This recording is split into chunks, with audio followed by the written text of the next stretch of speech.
I almost forgot what to say. Hey, Rob and Jamie here with the Omni podcast. We don't know with the, who we're with. We've done a lot of podcasts today. No, with the Omni podcast, the only podcast you'll ever need where we try to help you to. No, we're gonna make you.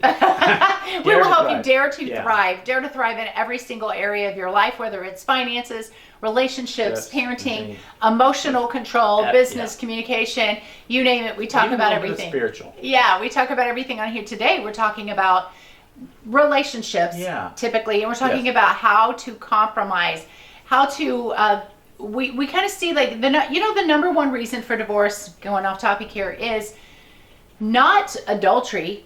It's not financial problems. It's a lack of communication. Yeah. And compromise is part of that. How to know when to give in.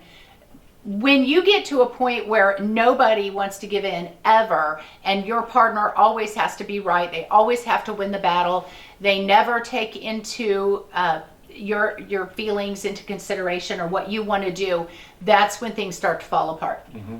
Because one person is always getting walked on and one person is always winning. Well, and eventually that festers, it gets under the skin and festers and comes out in not healthy ways. Yeah. So how do we compromise? How do we do this? Let's talk about how we compromise. Okay. We have a situation, could be decorating, or it could be vacation, or it could be what we're going to do this weekend. We have a number system. Yeah, and I'm going to tell you, because some of you are watching this and be like, yeah, well, you guys just got married a week ago, so what do you know? You haven't been married 50 years. We've heard this so many times about, because we're very touchy and lovey. We've heard it so many times, wow, when you guys have been together for a long time, you won't be like that. But here's the thing.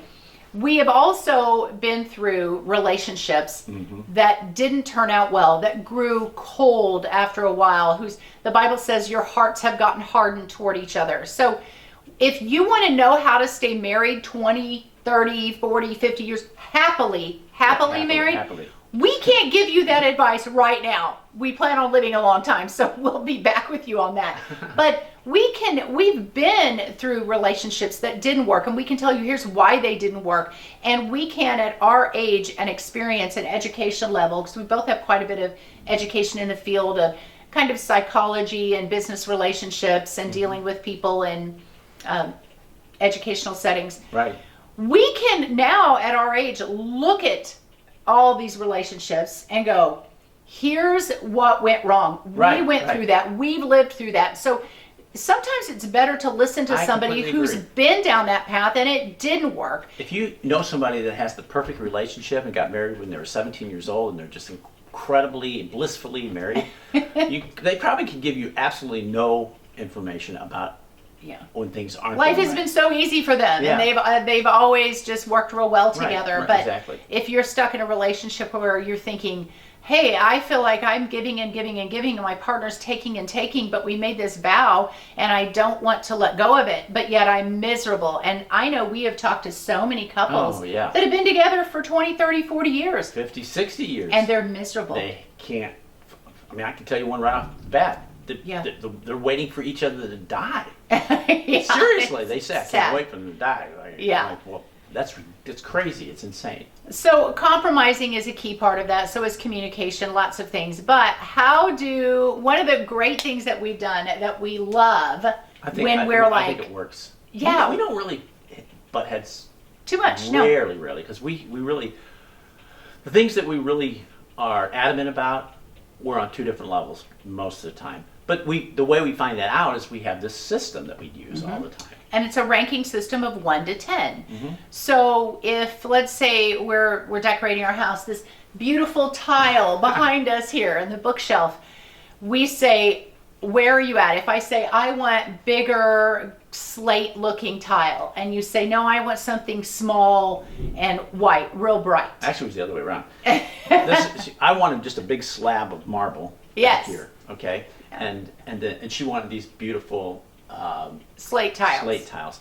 And so she was just like, well, where are you on that? And I'm like, I'm like at a 2. 2 on a scale of 1 to 10. We go 1 to 10. Yeah, how important is it to you? Like, does this really bother you? I'm really at a 2. I'm just at a 2. And you were at like a 10? I said, yeah, I'm like at a 9 or 10. Yeah. I didn't care about the books and the shelves for the books. Now, to me, that was where I was on the bookshelves, which we made together.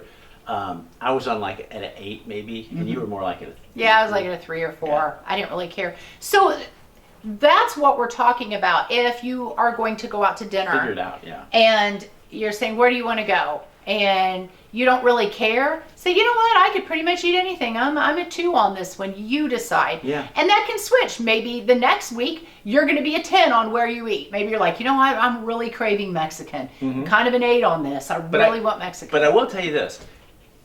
If you care, if you really care, say you care. Don't say, I don't really care. And then when they go, well, let's go to Mexican. And you go, no, I don't feel like Mexican.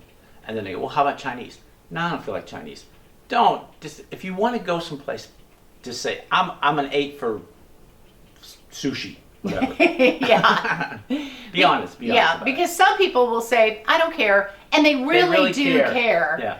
So the rating system works really well for us, where we're at on a 1 to 10. How big of a deal is it for us? For example, decorating the house, that's what I do.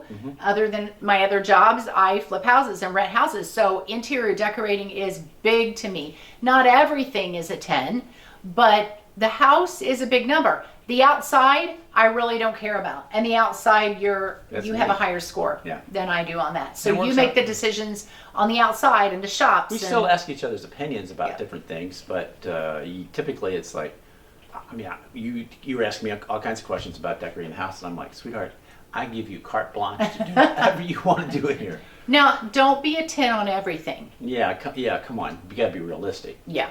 And I would tell you another thing to do and compromise is you don't have to fight every battle. Every little thing can't be a hill you're willing to die on. Right. So I'm the type of person, I will let a lot of little things go. I truly don't care where we go eat. I don't care about, if we're watching TV, what we're watching. I don't really care. But if it's an issue that's really critical, I don't care where you take me on vacation. Take me somewhere. Yeah. I'll go anywhere. But if it's an issue that is, I'll go camping. I know you will. If it's an issue that's like a moral issue, and I say, this is a hill I'm willing to die on. I do not find this behavior acceptable, and this is a 10 to me. Then your partner's more willing to listen to you because you haven't made every little thing an issue. Right. When everything becomes an issue, then nothing's a big issue. Exactly. Everything you become numb to everything. It's like, well, it doesn't matter what it is. It's going to be an issue. Yeah. And some people just have to have control. So ask yourself, are you a control person? I think you've had experience with that. Yes, I have. And the thing, honestly, ask yourself when your partner asks you, what's your opinion? Ask yourself, do I really care about this, or do I just want to win? Be honest about it. Do I care, what color the wall is? Do I care if we put a plant outside? Just be honest. Do you really care about it or not? If you do, state that you care and then talk about it. But, don't. I think some people say they care, but they really don't. They just have a problem with control. Yeah. They just, for some reason, they want to be right. So if they get in a disagreement, they want to be right. Not just right, but control. They want to control every situation that they're involved in, which would be everything that they're involved in. Yeah, the kids, the house, what car they buy, if they're going to move or not. They want to be able to feel like they have some semblance of control. And I think sometimes it's people that maybe didn't have a lot of control when they were a child. Maybe their parents were very domineering, or they don't have a lot of control at work. I had a lot of autonomy in my work. You have a lot of autonomy. So we have to be in control a lot. So when I'm at home, I don't want to be in control. I want him to make the decision. And I feel like you're kind of the same way. So we end up going, neither one of us really care. But if you don't have a lot of autonomy over your life, you want the control at home. Yeah. And that's not healthy. And the other thing I think is not healthy is to want control, but not say you want control. Admit that you want control and then work on that issue. But if you say, I'm not a control freak, but you kind of really are, and you kind of control it through other means. Your mood. maybe even sex a little bit, controlling it through maybe money. You know, if you're Yeah. the one with the money and thing, there's ways you can control it. That's not a healthy ways to control it, which is through communication. You should at least admit to yourself that you have control issues, and if you do, work on those. But talk to your partner about it and be honest with them.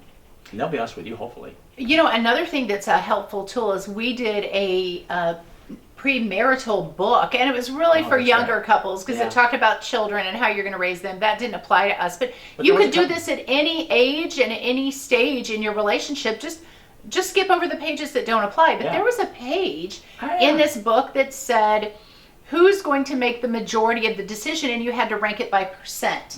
So it said, you know, like where you live, how to decorate the house, disciplining the children, and it had all of these, and maybe it's disciplining grandchildren if they're come over. Yeah. It had this whole list of things, and then you put beside it what percent you felt like you should have the majority say, because maybe you have more experience in that area than someone And else. we did this separately, not knowing what the other person was Yes, doing. we was did it separately, fascinating. and then we compared them. So when it came to making financial decisions for the home, wow, it's thundering if you hear that.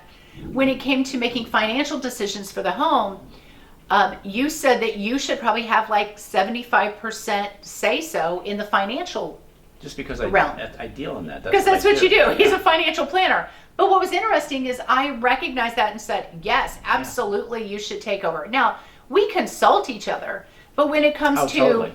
We talk about stuff. all if the time. grandchildren come over and we need to parent them or discipline them, that's my role. Really, because you have a degree in child development, and also we talked about like decorating the house. You have a degree in fashion, so I'm like, you're like, I think I should have the most of the control of decision making on that. And I'm like, I completely agree with that. So, So, give no problem. is a word credence. Give credence or credence to the person in the relationship that has more experience Right, in that area. Right. And so if the man has more experience in vehicles and what kind of vehicle you should buy and all the transmissions and the motors that are in different vehicles, and women, if you need a new car and you're like, well, it's my car, I'm going to get what I want. Well, I guess if you're the only one buying it and the finances Yes, aren't coming from yes. him, go ahead and do what you want. But, maybe he does have a wealth of Knowledge, information and some yeah. knowledge that he could share. And I think it helps a relationship to say, hey, honey, I don't know very much about this area and you're really good at that. Can you help me make this decision? And quite honestly, we're kind of when we talk about this, we're putting these different roles into their normal, I guess, I wouldn't say normal, but the things that most traditional roles. But it can be switched. The woman could have way more knowledge about cars than the man. I mean, I know one in particular. My daughter. Yeah. My daughter is much better with cars than her husband, and she does. She makes all the decisions on that kind of stuff. So we're not saying just because it's a man, Yeah. he's going to make decisions. But talk to each other and find out really who has the knowledge and Yeah. make that person. In my real estate business, if I go to look for a house to buy and you come with me, you will even tell the realtor or the seller, you They'll say, be- talk to my they'll be wife. talking to me all the time, and I'm like, she's the one making don't this talk decision. to me. Yeah, talk to her. This is her business and she knows what she's doing. And then I say, well, I'm going to have to crunch some numbers. And then I come home and say, hey, babe, will you help me crunch these numbers because you're way better with the accounting and the Right, finances right. and the math and the interest rates than I am. I can put the house together and make it look beautiful. But I need to know financially if the numbers are going to work. So that's what we're telling you. There's some systems we have in place that maybe you could use. It gets down to communication a lot of times. Just Communication. good communication. Yeah.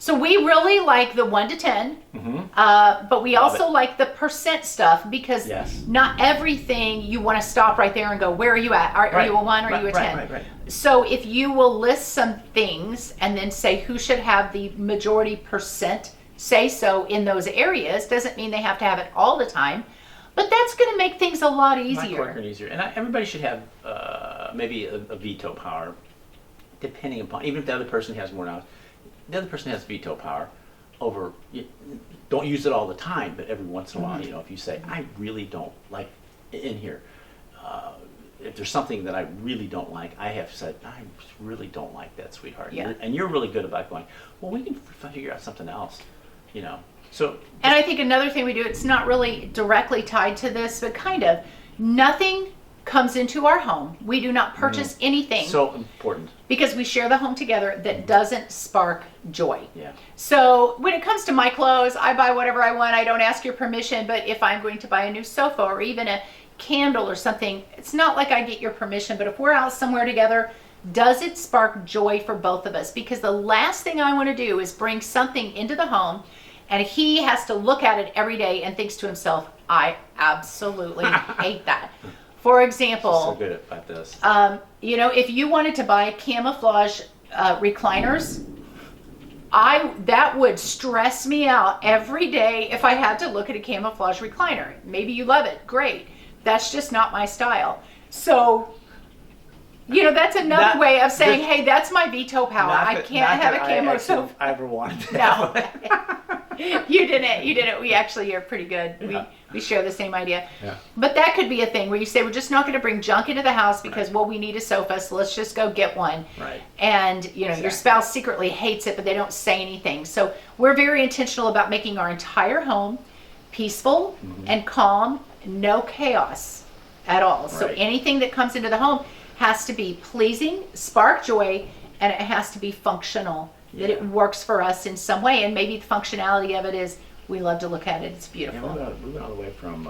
We're just going everywhere. We're at how many minutes? We're timing ourselves. 16 minutes. We should wrap this up. Yeah. So compromise is a one tool that you can use in your relationship that works really well. It's very important because it's part of the communication process, and like you said, that's what most breakups are over: is lack of communication. So we want to see you thrive in every area of your life, whether it's finances, relationships, parenting. We better get off here. There's a horrible storm raging outside right Maybe now. we should go to the basement. God bless you guys. God bless.